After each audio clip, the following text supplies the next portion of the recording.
Here's a guy a little more hardcore. Go to line 8.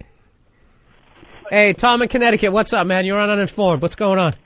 You are a moron. There's one pipe that goes into the Pentagon that isn't affected with the fluoride water. What do you think? What happens with this conspiracy people when they go on vacation? Do they take their own unfluoride water with them? All right, slow down. Where are the people that run this conspiracy? Oh, that's what. Okay, I know what you're saying. That was the one where, like, I should have prefaced this with, like, I always believe, like, 80% of the theory, a conspiracy theory. Then I think the person's a moron. Or I think, or because it can't work. What? Well, what the fuck? You know everything? I don't like how you're speaking in I know absolute. Oh, I live in Connecticut. Jesus Christ, no. You know what? Why don't you go sit on a tube of fucking fluoride? Go fuck yourself. Thanks for listening. Who puts the fluoride in the water? Who's doing it? Well, the suspicion is that the government is doing it. That's the conspiracy part. Where do they get their water from? Why the fuck are you so angry? Yeah, why are you yelling? Why can't you just make your points? Listen to Bill Burr spew this shit day after day whenever he co-hosts for Jim Norton. I gotta sit next to him and he fucking bullshits 20 fucking different conspiracies. He said I gotta sit next to him. I don't know what he's talking about. Okay, is this somebody from? No, I love this guy. Let me ask you a question. Can you at least give me one? Not one. You said 20. I've said 20 different conspiracy theories. I want to hear. Rattle off like 7 of them. One's the World Trade Center. I thought it was. You've talked about that one. I never talked about that one. This conspiracy with that stupid book that you recommended, with that fucking guy that traveled around with the oil conspiracy. Did you read it? Yeah, I read half of it. I read enough of it. I read as much as Anthony read. Tell me about it. And then you have there's another. No. Tell me about the book. You read the book. I want to hear about it. The oil guy? He wants to be some fucking secret agent. He was some. Tell me about the book. Low-level government worker. You're not telling me about the book. You didn't read the book. All right, okay. It's written by this guy who is this low-level fucking government worker that wants to be this hero, so he talks like he's a secret agent. Meanwhile, he was a paper. No, this is your opinion. This is your opinion on the book. You're not even saying what. My opinion. You're not saying what it's about, sir. The book stunk. I read it like a... all right, hang on. All right, Tom. You know what, Tom? You have to keep calling in. I'm loving you hating me. No, you know something? You all the time have these conspiracy theories. Tell me where the fucking fluoride water isn't. That the government, they can drink it. First of all, he makes it. He does. Can you just fan yourself for half a second? First of all, I said I get like 80% of the way. And dude, I definitely thought, well, the guys putting it in the water also have kids who are going to be drinking water. And I brought that up, but maybe I didn't bring it up here. Yeah. Like I brought that up, but I didn't feel the need to yell at it. There, angry guy, angry Tom in Connecticut. You changed your toothpaste for it. You actually were proactive because of some bullshit story that you actually believed. Dude, it's 50 fucking 50. The way I look at it. I gotta jump. Stupid. I gotta jump in with this. I like how this guy is not a scientist on any level, yet he knows everything. I am a scientist. I gotta jump in. Hold on, wait.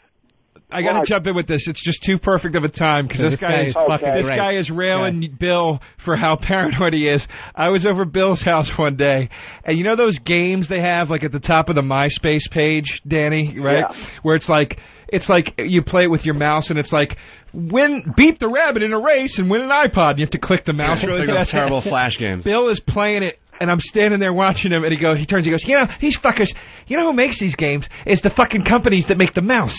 And that way I fucking keep clicking it, and I break the fucking mouse, and I gotta go buy a new mouse, because I'm trying I'm trying to win a fucking PlayStation 3, and I just go, dude, you are out of your fucking mind. But dude, I'm only like 80%. All right, Tom, you've yelled at me enough. Call in a month, dude. You gotta save that anger, dude. After party. I will see you at the after party. All right. Okay, Come all right. down. I'll buy you a drink, Come down. All right, Tom, thanks for listening and yelling at me. Douchebag. You know what? I gotta admit, I do deserve a lot of that, because I definitely get like paranoid. But dude, you gotta also admit, like you've seen in like these cigarette ads, how like that Joe Camel, they try to make his nose look like some sort of, it was a cock or something like that. You stop it. You don't believe in that shit? Like the subliminal shit? You don't believe in any of that? What was making his nose... Huh? His nose looks like a cock. So what does that have to do with it? I mean, I've heard that, but I've never understood why that would make you want to buy cigarettes. Because his nose looks like a dick. Look, I'm not saying whether it works or not, but dude, this. No, but what's the reasoning behind that? I'm asking you. I don't know, dude. I didn't do like, I didn't do the advertising, but I can give you one that they actually did admit to. Like back in the day, like when they would show you films in the movie theater, they would quickly flash like food or something like that, right. And it would subliminally get in your fucking head, and you'd go out and go do it. So right. I'm not even saying the shit works, but if they try to do stuff like that, and to sit there and if you see some of the horrific shit that leaders of the world have done to their own, Saddam dropped poison on his own fucking people. Why wouldn't they slide just a little bit in there just to keep everybody kind of mellow? Dude, it's not unbelievable. It's not, but I mean the strong argument is. And it actually came from that guy, which is if they're the ones putting it in the water, then they have to drink it too. You know, so I got it. That was Anthony. We'll go to line 6. Anthony was calling in, that son of a bitch. I thought that Anthony. That was Anthony. That wasn't Tom from Connecticut. Dude, you fucking. Is this somebody telling me that's not Anthony? Dude. Yeah, Billy, you sit next to him all the time. You should know it's Anthony. He said in the call, I sit next to you and got to listen to this shit every day. I leaned over and I go, is this fucking Norton or somebody? Like, I thought that too. Oh, I was just literally like, this guy's calling me a douchebag, so I went on fuck you mode. So I wasn't even listening to details. I think he was fucking with you. No, he wasn't. He was fucking with me in that he wasn't letting me know it was him, but he meant everything that he said.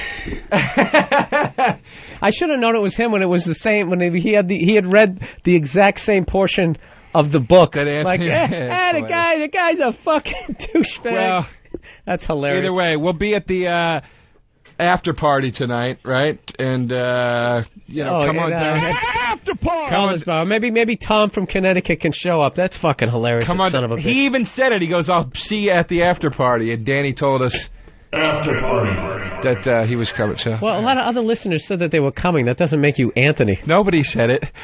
No, one other person said that they were coming. Did we get one that's coming? Oh, that's great. Yeah. Collins Bar on 8th Avenue between 46th and 47th Street. After party. Collins Bar, 8th Avenue between 46th and 47th. And we're going to take a break here. We're talking about fluoride. Evidently, I'm a jackass. And I can't recognize the voice of a guy who I sit next to. I don't remember arguing about 9/11. You know what it is? A lot of times I don't listen to Anthony. I just zone him out. I find him to be very boring. He's just like a well-read redneck. That's all he is. You know what I mean? And he's got a wonderful car, and I'm really going to take my apartment key and scratch it tonight if he shows up to the after party.